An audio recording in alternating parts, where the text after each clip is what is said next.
మనం దాగుతూ నేర్చుకుంటాం. ఫస్ట్ మనం ఇది నేర్చుకుంటాం ఈ పోయా.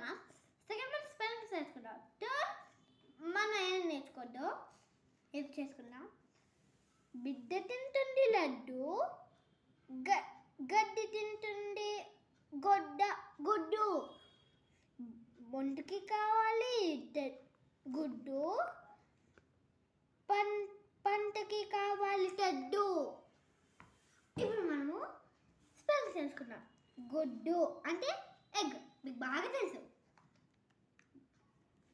బిడ్డ మీకు బాగా అంటే బాగా తెలుసు, అది నేనే, బేబీ.